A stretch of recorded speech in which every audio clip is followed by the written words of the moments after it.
Irmãos queridos, nós vamos abrir a palavra de Deus no primeiro livro de Samuel. 1 Samuel, capítulo 1. Primeiro livro de Samuel, capítulo 1.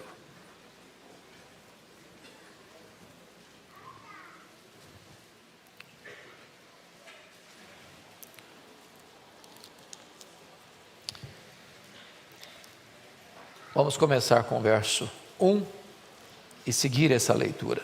Está escrito o seguinte: houve um homem de Ramataim Zofim, da região montanhosa de Efraim, cujo nome era Eucana, filho de Jeroão, filho de Eliú, filho de Tou, filho de Zufi, efraimita.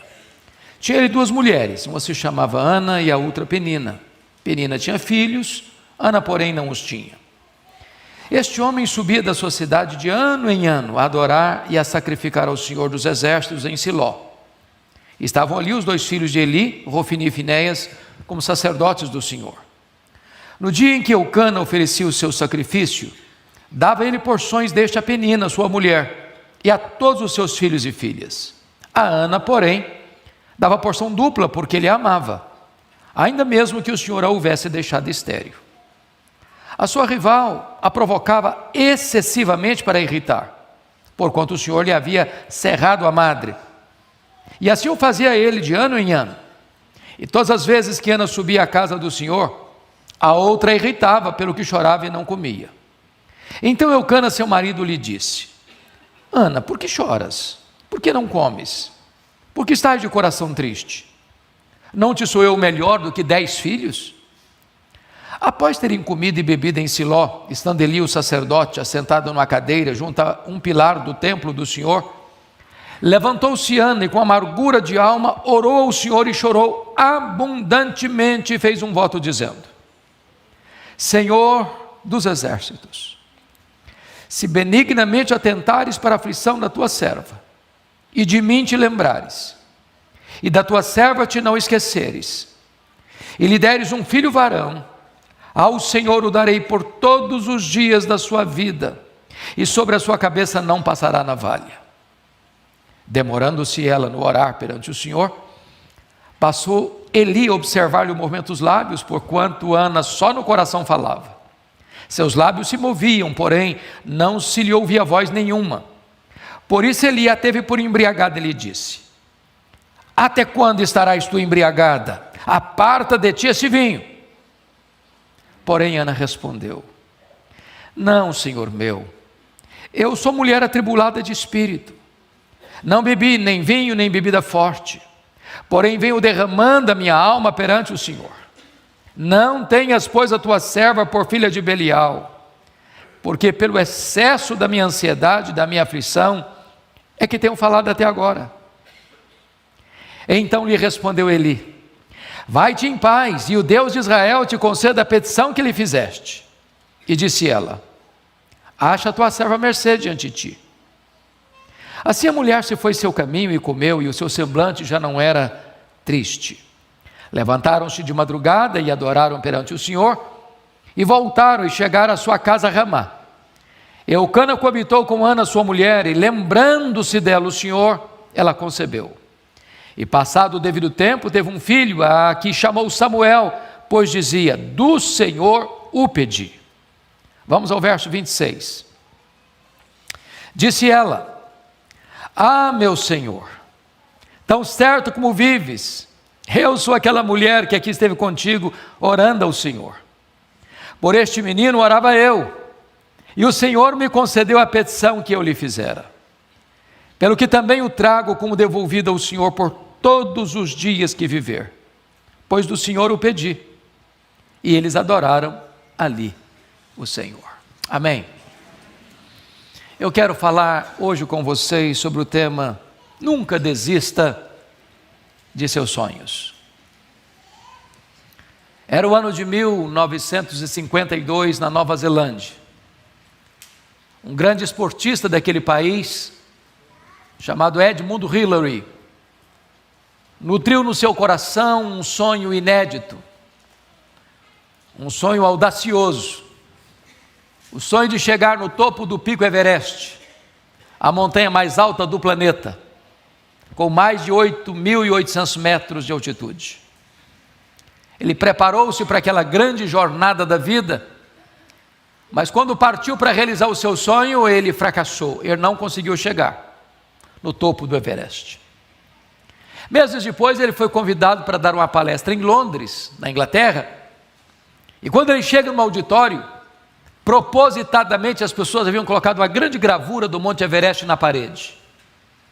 Ele entrou, olhou para a gravura, baixou a cabeça, cabisbaixo dirigiu-se à plataforma. Quando passaram-lhe a palavra, por um momento ele esqueceu o auditório, voltou-se para a gravura e disse: Monte Everest, da primeira vez tu me derrotaste, tu não podes crescer mais, mas eu ainda estou crescendo, da próxima vez eu te vencerei. 6 meses depois, Edmund Hillary era o primeiro homem na história da humanidade a chegar no topo do Pico Everest, deixando para nós um grande legado.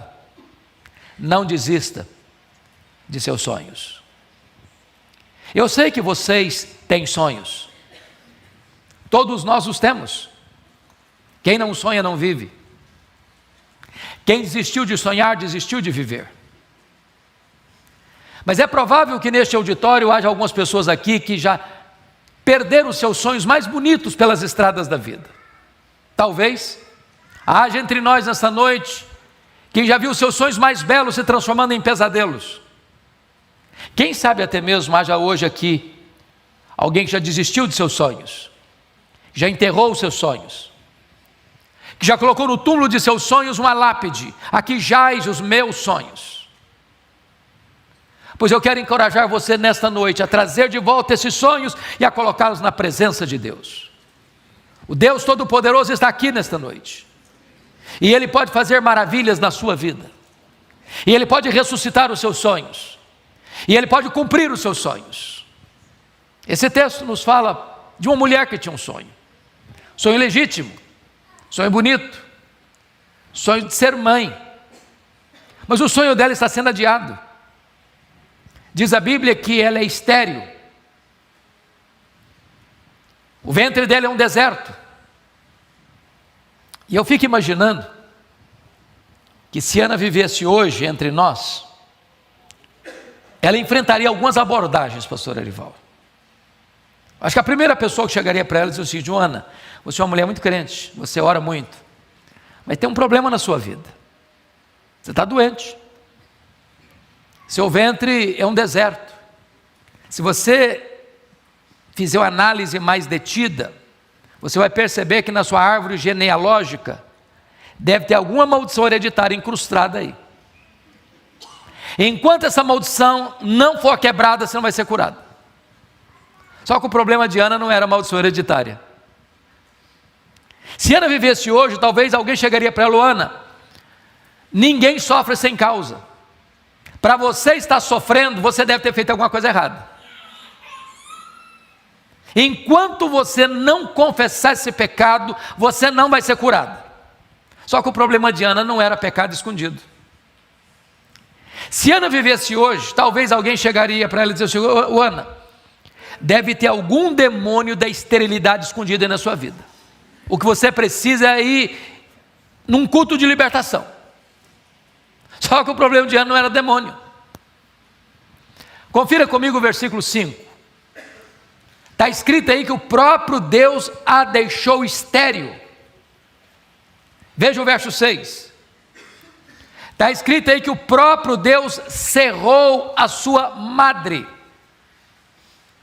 De tal maneira que a doença de Ana não tem a ver com maldição hereditária, não tem a ver com pecado escondido, não tem a ver com demônio. A doença de Ana tem a ver com Deus. Foi Deus quem a deixou estéril. E isso pode dar um nó na nossa cabeça, porque a concepção mais comum é que se tem um problema, se tem uma enfermidade, se tem uma doença, isso não pode ter a ver com Deus.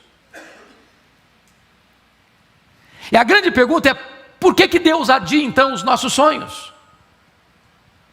E os nossos sonhos mais legítimos? É sobre isso que eu quero conversar com vocês nesta noite. Porque Deus adiou os sonhos de Ana, sendo esses sonhos lindos, belos, legítimos. Em primeiro lugar, Deus adiou os sonhos de Ana para ensinar a ela uma verdade bendita e gloriosa. E a verdade é esta: o Deus das bênçãos é melhor do que as bênçãos de Deus. A maior necessidade de Ana não era de um filho. A maior necessidade de Ana não era ser mãe. A maior necessidade de Ana era do próprio Deus. Porque o sonho de Ana foi adiado, Ana começa a buscar a Deus como nunca buscara antes. Ana começa a ter experiências com Deus como nunca tivera antes. Às vezes Deus adia os nossos sonhos para nós entendermos que Deus deve ser o primeiro na nossa vida, no nosso coração, na nossa agenda, na nossa vida. Irmãos, nós estamos vivendo uma geração antropocêntrica. Infelizmente, em muitos redutos, o Evangelho está se deslocando do teocentrismo para o antropocentrismo. Parece-nos que hoje, muito do que se diz por aí, é que a vontade do homem tem que prevalecer no céu, em vez da vontade de Deus ser feita na terra. Passa-se quase a ideia de que Deus é um despachante celestial, que tem que sempre estar atendendo à minha vontade soberana. Mas este não é o Evangelho. O verdadeiro Evangelho é Deus no centro. É a vontade dele sendo feita, é o projeto dele se cumprindo, é a realização do plano dele sendo feito. Então Deus adia os nossos sonhos, para nós entendermos que Ele é o primeiro da nossa vida, e Ele tem que ocupar o primeiro lugar no nosso coração. Mas em segundo lugar, Deus adia os nossos sonhos, meus amados, para nós compreendermos que tudo que temos, tudo que somos, veio de Deus, é de Deus e deve ser devolvido para Deus. Olha o que Ana disse para Eli: por este menino orava eu, pelo que o trago como devolvido ao Senhor por todos os dias da sua vida. Se Ana não tivesse entendido isso, ela teria feito Samuel um ídolo na sua vida. Se Ana não tivesse entendido isso, a vida dela teria ficado gravitando ao redor de Samuel. Quantas vezes, meus irmãos, nós pedimos algo para Deus, uma bênção para Deus, e Deus dá bênçãos. Ele é abençoador, Ele é galardoador dos que o buscam. Por exemplo, às vezes as pessoas pedem para Deus prosperidade, e a Bíblia diz que a bênção do Senhor enriquece e com ela não tem desgosto. A Bíblia diz que é Deus quem fortalece as nossas mãos para adquirirmos riquezas. A Bíblia diz que riquezas e glórias vêm das mãos de Deus. Aí a pessoa começa a prosperar. Aí ela passa a não ter mais tempo para Deus. Ela está ocupada demais cuidando das bênçãos de Deus. Dia de semana não dá para vir na igreja, porque está cuidando das bênçãos que Deus deu. Pensar numa vigília de oração, never, nunca, impossível. Está muito ocupado com tantas coisas para cuidar. E de repente a pessoa transforma a bênção, a dádiva, num ídolo. E a pessoa substitui a dádiva, o doador pela dádiva, o abençoador pela bênção. E transforma a bênção num substituto de Deus. Entenda isso: tudo que você tem, tudo que você é, veio de Deus, é de Deus e deve ser devolvido para Deus. A casa que você mora é de Deus, o carro que você anda é de Deus, o emprego que você tem é de Deus, o salário que você recebe é de Deus, a família que você tem é de Deus, a vida que você tem é de Deus, tudo é de Deus. Então consagre para Deus o melhor daquilo que Deus tem dado para você. Terceiro lugar, sabe por que Deus adia os nossos sonhos? Deus adia os nossos sonhos para nos ensinar que o plano dele, o propósito dele é maior do que os melhores dos nossos sonhos. Qual era o sonho de Ana? Apenas ser mãe e nada mais. Qual era o projeto de Deus para Ana? Que ela fosse mãe do maior profeta, do maior sacerdote, do maior juiz de Israel, do homem que haveria de trazer a nação de volta para a presença de Deus. Às vezes você está pedindo algo para Deus e Deus diz: não vou dar não, meu filho. Você está pedindo pouco demais. Seu pedido é medíocre demais. Eu planejo coisa maior, eu tenho coisa maior e melhor para você.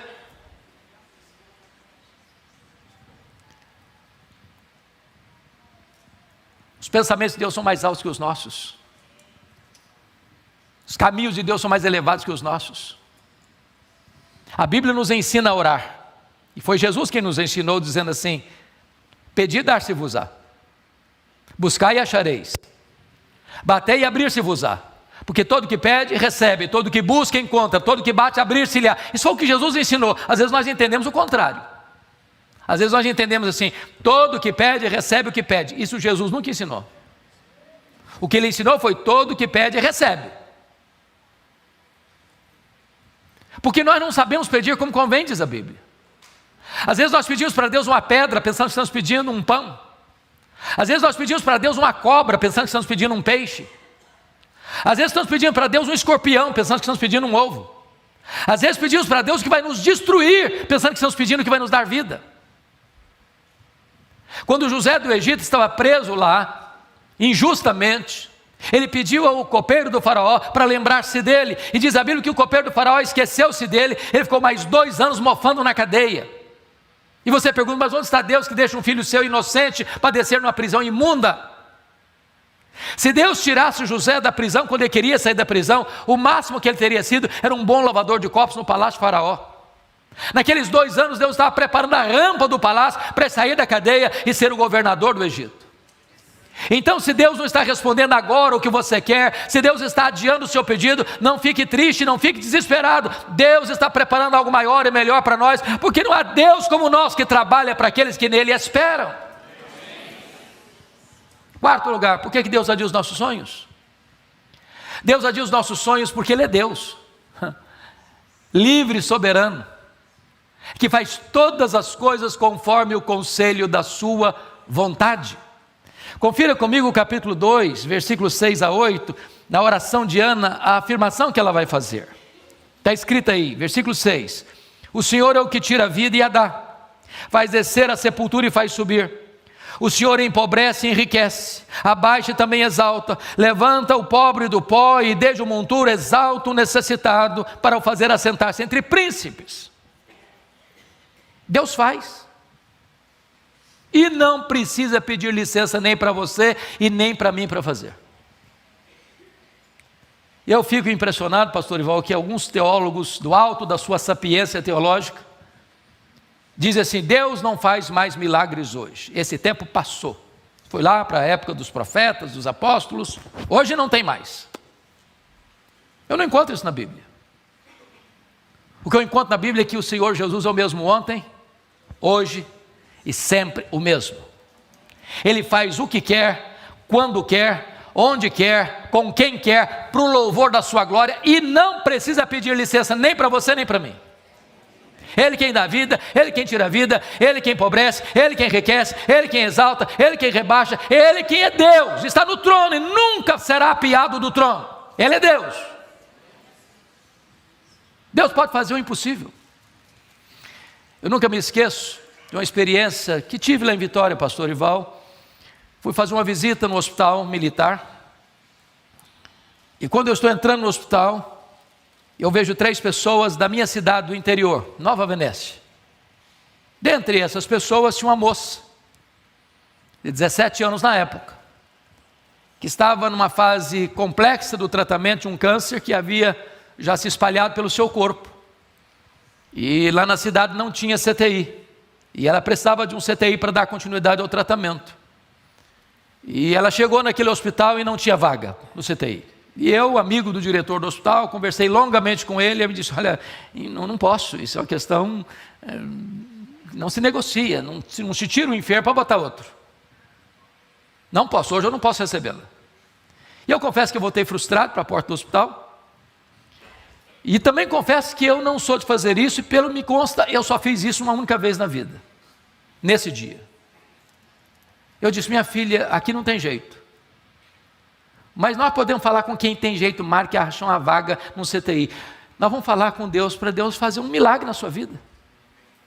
E ali na porta do hospital, eu impus as mãos sobre ela, e orei para que Deus a curasse. Quando eu termino de orar, aproxima-se um rapaz e disse: eu conheço essa menina, e ela tem um primo que é médico na outra cidade do estado, e lá tem CTI. Falei: então vamos ligar para ele.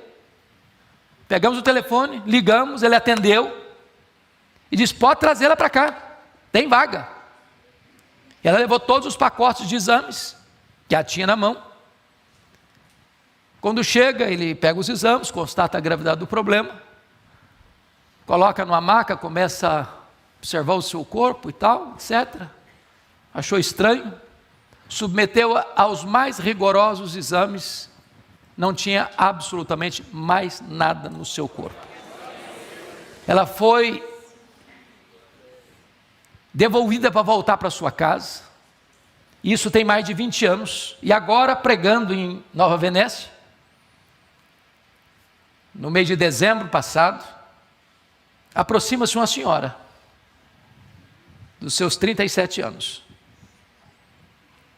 e me fez uma pergunta constrangedora: o senhor está lembrado de mim? E eu olhei bem, falei: desculpa, não estou lembrado, não sei quem é a senhora não. Falei: eu sou aquela moça, o senhor orou lá na porta do hospital, Jesus me curou, há mais de 20 anos. Eu não estou dizendo para você que todas as pessoas pelas quais eu oro, elas serão curadas, que você vai orar e as pessoas serão curadas. Eu não estou dizendo isso. O que eu estou lhe dizendo é que se Deus quiser, tem jeito. Não desista de seus sonhos. Para Deus não tem causa perdida, para Deus não tem problema sem solução, para Deus não tem doença sem cura, para Deus não tem casamento sem restauração, para Deus não tem família sem resposta, para Deus não tem pecado que Ele não perdoe em havendo arrependimento. Não desista. Mas esse texto nos mostra outra faceta, pastor Ival, porque há também assassinos de sonhos, e Ana teve que lidar com 3. A primeira pessoa que quis matar os sonhos de Ana foi a sua rival Penina. A Penina provocava Ana, irritava Ana. Sobretudo quando Ana subia para a casa de Deus, a Penina irritava de tal forma que a Ana começava a chorar, entrava em depressão, perdia o apetite. Eu não sei o que Penina dizia para Ana, mas uma coisa eu tenho certeza: Penina não era uma mulher de Deus. Porque gente de Deus não vive para infernizar a vida dos outros. Gente de Deus é bálsamo.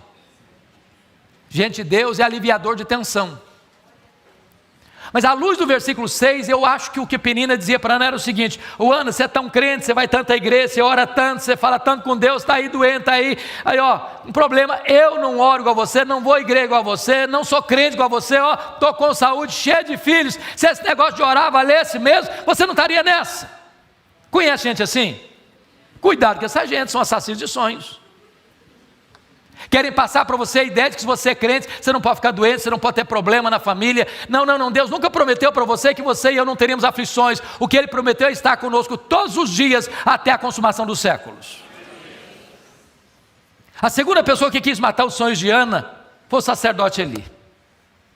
Gente, a Ana subia todo ano para Siló, todo ano. Não consta a Bíblia nem que Eli, nem que Rofini, nem que Finéias falasse com ela, orasse por ela, chorasse com ela, conversasse com ela. A primeira vez que o sacerdote Eli se dirigiu a Ana é para sacar contra ela pesados libelos acusatórios e chamá-la de bêbada, de filha de Belial, dentro da igreja. Eu acho que se a Ana fosse presbiteriana, como o apóstolo Pedro, eu acho que ela ia sair da igreja. Ia. Por muito menos as pessoas fazem isso hoje. Eu acho que ela ia dizer: nunca mais eu boto os pés nessa igreja. Eu acho que ela ia fazer um pouco mais, ela ia fazer uma campanha para tirar o pastor Eli da igreja. Você conhece crentes hipersensível? Crente cristal, qualquer coisinha melindra? Ana era uma mulher madura. Ela não permitiu que o sonho dela fosse roubado dela, nem mesmo dentro da igreja. Cuidado, tem assassinos de sonhos dentro da igreja. Mas a terceira pessoa que quis matar os sonhos de Ana foi seu marido. Eucana era um maridão, amoroso, provedor, companheiro. Ele só tinha um problema: cabeça dura demais. Milagre eu não acreditava. Eu conhecia a história da redenção, a história do povo de Deus. Ele sabia como Deus havia curado a Sara, como Deus havia curado a Rebeca, como Deus curado a Raquel. Ele sabia que Deus já tinha manifestado o seu poder nessa área, na vida de mulheres de Deus. E ele está vendo a sua mulher orando, chorando constantemente, ano após ano, ano após ano, ano após ano. Não consta o texto bíblico, em momento algum, que Eucana dissesse assim: Ana, eu vejo a sua luta, minha filha, eu vejo as suas lágrimas também, e eu vejo como você ora a Deus por essa causa, conta comigo, estou do seu lado, eu vou orar com você também, quem sabe Deus nos escuta. Ele nunca fez isso, pelo menos não há registro bíblico disso. Mas consta no versículo 8, que um dia chamou Ana para uma conversa. Aquela conversa que marido e mulher têm com a porta trancada do quarto. E eu vou parafrasear a conversa, porque eu acho que foi mais ou menos o seguinte: Ana, vem cá, filha, eu preciso bater um papo com você. Ana, não dá, né? Já está ficando uma obsessão, minha filha. Está virando uma doença. Você tem que parar com isso. Chega. Para. Para que você fica insistindo numa causa impossível? Não tem cura, Ana. A junta médica de Ramá já deu o diagnóstico, não tem cura. Então, para que você insiste? Para com isso. Ô Ana, aliás, deixa eu dizer uma coisa: você não está curtindo nenhum maridão que você tem, filha. Olha aí, eu sou melhor que 10 filhos para você. Se fosse hoje, eu diria: ô Ana, pensa em mim, liga para mim, chore por mim, não chore por ele, Ana. Assassino de sonhos. Pode estar mais perto de você que você imagina. Não desista de seus sonhos. Mas me permita ir para o último ponto da mensagem. O que fazer quando os nossos sonhos estão sendo adiados? Ana nos ensina 3 coisas. A primeira coisa: se os seus sonhos estão sendo adiados, continue crendo que Deus pode responder sua oração e fazer um milagre na sua vida. Não desista. Tem gente que desiste cedo demais. Convenhamos, irmãos, quantas pessoas que numa hora de crise acharam que não tinha mais jeito no casamento, que desistir do casamento, que desistir da família. Caminhe um pouco mais, persevere um pouco mais, chore um pouco mais, ore um pouco mais, jejue um pouco mais. Não desista. Não joga a toalha. Tem gente que está no limiar da vitória e retrocede.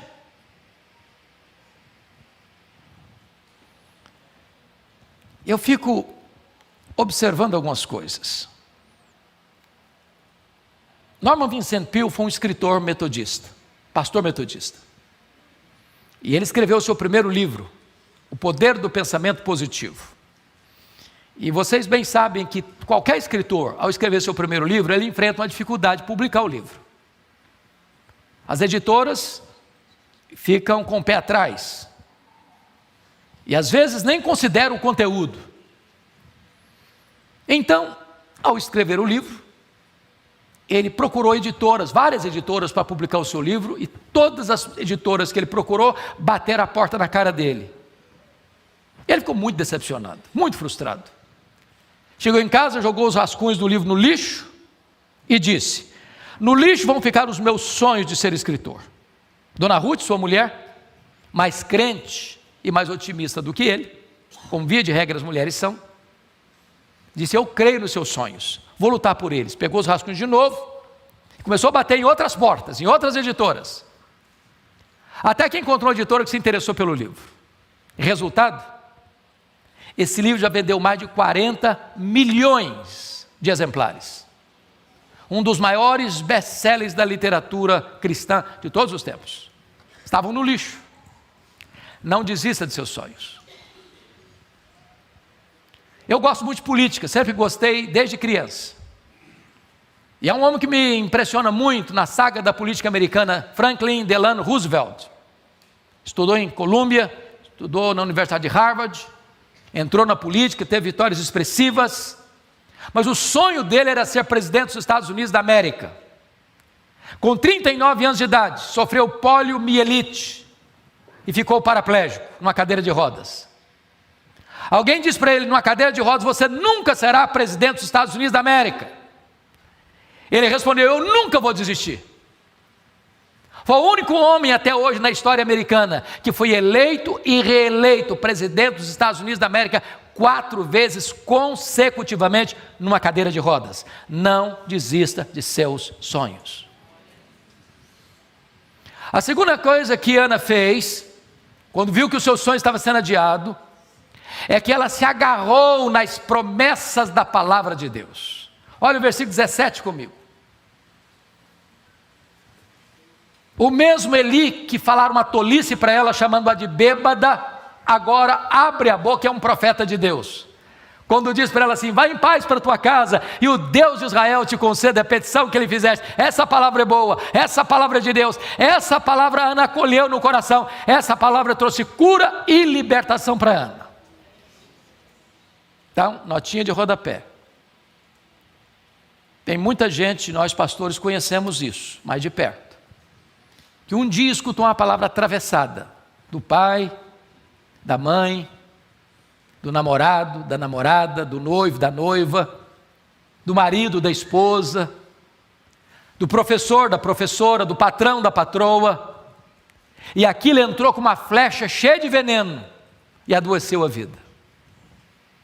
Se alguém falar uma palavra dessa para você, não hospede no coração não. Mas se alguém lhe falar uma palavra de Deus, receba isso. Vejam vocês que Ana teve 2 curas distintas. Quando ela creu na promessa, diz o texto que ela sai de Siló, o rosto dela brilhava, a tristeza foi embora, a alegria voltou, a confiança voltou, a fé reacendeu no seu coração. Mas diz a Bíblia que ela desce para Ramá, e lá ela deita com o marido, coabita com o marido, e Deus se lembrou dela, e ela concebeu, e deu à luz a um filho, a quem pôs o nome de Samuel. Nas entrelinhas eu fico imaginando a seguinte coisa, ela queria ser mãe, para ser mãe ela tinha que se relacionar com o marido, e uma mulher que vive o tempo todo, num quarto escuro chorando, não fica muito atraente para o marido. E agora eu imagino o semblante renovado, brilho nos olhos, sorriso nos lábios, um brilho na face. E então ela volta, coabita, Deus se lembrou dela, no sentido de agir na vida dela, e o milagre se historificou. Lá em Siló Deus curou a alma dela, lá em Ramá Deus curou o ventre dela. Lá em Siló ela creu, lá em Ramá o milagre aconteceu. Se você crê, você verá a glória de Deus. Mas o último ponto, irmãos, a última coisa que Ana nos ensina quando os nossos sonhos estão sendo adiados, é que se os seus sonhos estão sendo adiados, volte às trincheiras da luta, não entregue os pontos, não jogue a toalha, não desanime, não, continue lutando. Você não administra o tempo, Deus está no controle, não tem acaso, não tem sorte, não tem azar, não tem determinismo, não tem nada de misticismo, de sincretismo, não, Deus é soberano, Ele está no controle, Ele ama você, Ele conhece você, Ele sabe a sua necessidade, então persevere crendo que Deus está no controle, e volte a lutar, volte a sorrir, volte a cantar, volte a crer, volte a esperar um milagre de Deus na sua vida. Eu sempre gostei muito de ler, e é um autor que eu gosto de ler, embora não seja um autor cristão, Og Mandino. Og Mandino era alguém que aos 35 anos de idade estava falido, bêbado, caído numa sarjeta, abandonado pela esposa, pela filha, pensando em suicídio. 10 anos depois, Og Mandino estava no topo da fama mundial, escrevendo livros lidos e traduzidos no mundo inteiro, encorajando as pessoas a viverem com otimismo. E eu fico imaginando se um cara que não é crente consegue viver com otimismo, e você e eu, filhos do Deus vivo, que podemos dizer: este é o dia que o Senhor fez, alegremo-nos e regozijemo-nos nele. Ô, gente, crente tem que ser animado, sabia? Crente crê nas promessas de Deus. Todo dia você devia abrir a janela do seu quarto, ao amanhecer, e dizer: meu Deus, pode ser hoje o grande dia de uma grande vitória. O que é curioso é que Og Mandino, no seu livro autobiográfico, diz o seguinte: você quer começar o seu dia animado? Então eu tenho uma boa dica, diz ele. Você faz o seguinte: antes do café da manhã, você pegue o melhor jornal da sua cidade. Eu nem sei se tem melhor, hoje está complicado, mas faz de conta que é o melhor. Só um detalhe, ele diz: você não deve começar o seu dia lendo as páginas políticas, você vai ficar depressivo, até revoltado. Então pula logo essa página. Claro, você não vai querer começar o seu dia lendo as páginas econômicas. Parece que a economia do Brasil está um pouco meio complicada. Então pula também essa página.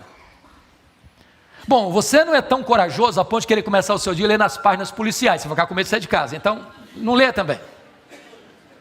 Bom, você não deve começar o seu dia lendo as páginas esportivas, porque de repente você é corintiano, o seu time não está nada bem nessa fase. Então pula também essa fase logo. Bom, você quer começar o seu dia animado mesmo?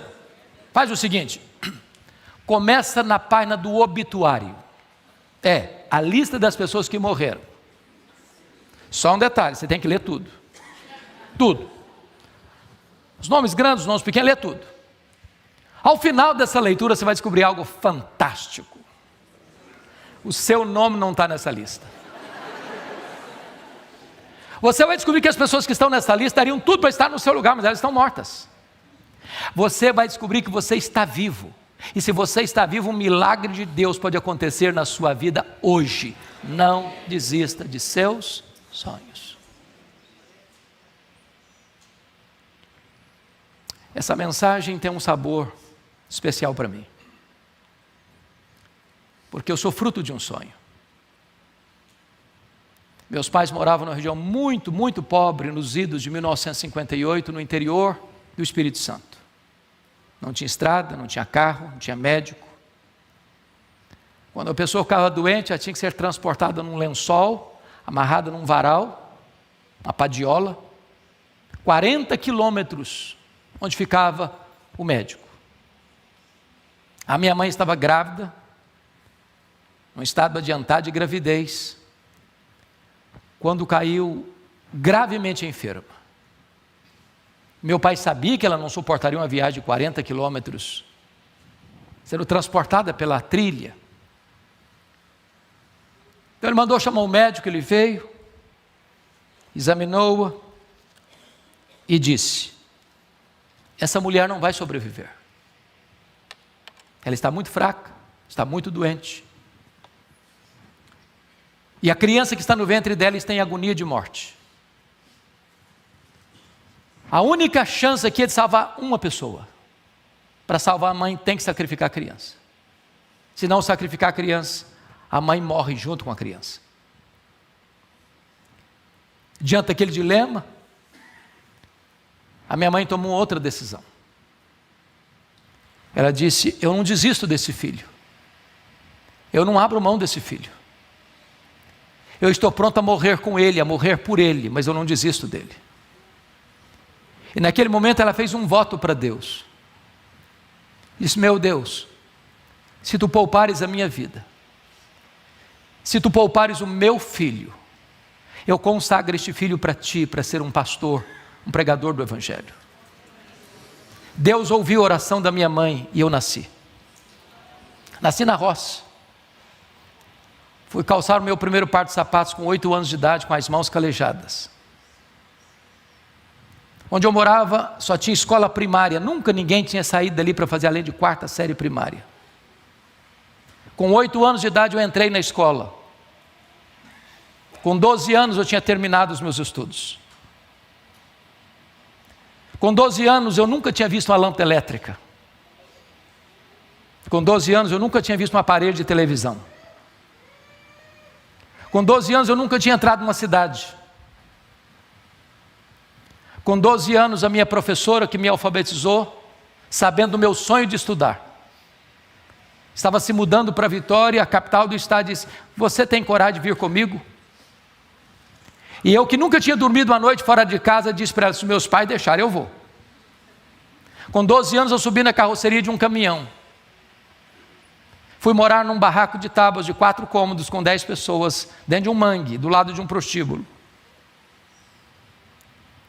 Na minha luta foram tempos difíceis, muito difíceis. Algumas vezes eu namorei um pão de sal na vitrine de um botequim, com muita fome, sem dinheiro para comprar um pão de sal para comer. Mas eu tinha um sonho e queria lutar por ele. Meu sonho de criança era ser político, pasmem vocês, e advogado. Eu não perdi um comício por nada. Naquele tempo os comícios eram feitos nas praças, e enquanto o último orador não descia do palanque, eu não ia embora. No dia que eu fiz 18 anos, eu tirei meu título e me filiei num partido. Minha mãe, sábia que foi, nunca me contou esse projeto dela com Deus para mim, que ela não queria que eu fosse sugestionado, ela queria que Deus me chamasse.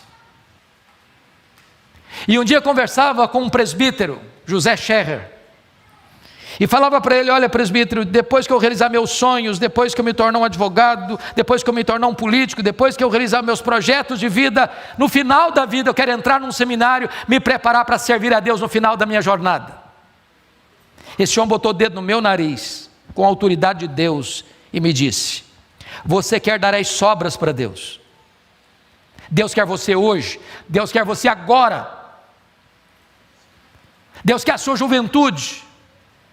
Aquela palavra entrou no meu coração como uma flecha, e eu saí dali 1000% convencido de que naquele momento Deus me chamava para o ministério.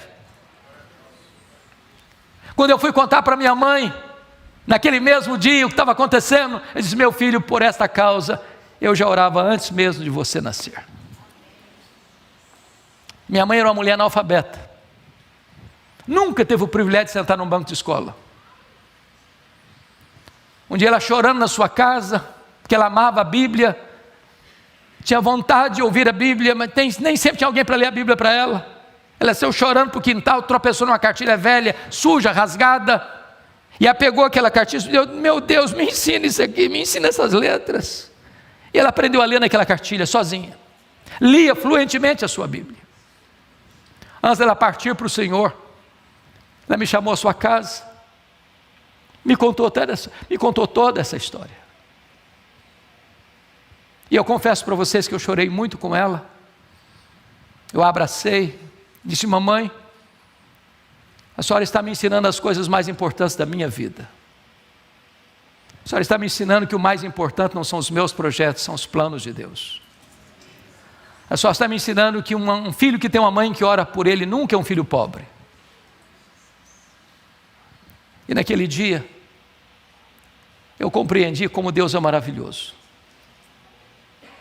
Porque hoje, se eu tivesse 10 vidas para viver, eu queria ser pastor em todas elas. Não há nada mais sublime e mais precioso do que ser um pregador do Evangelho de Cristo Jesus.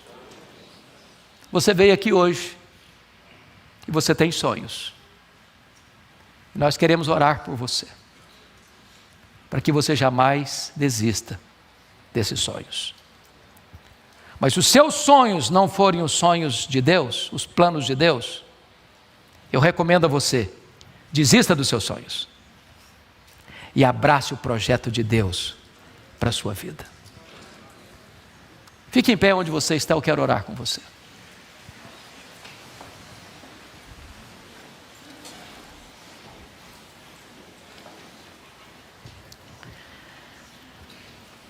Ó Deus, Tu nos trouxeste à Tua casa nesta noite.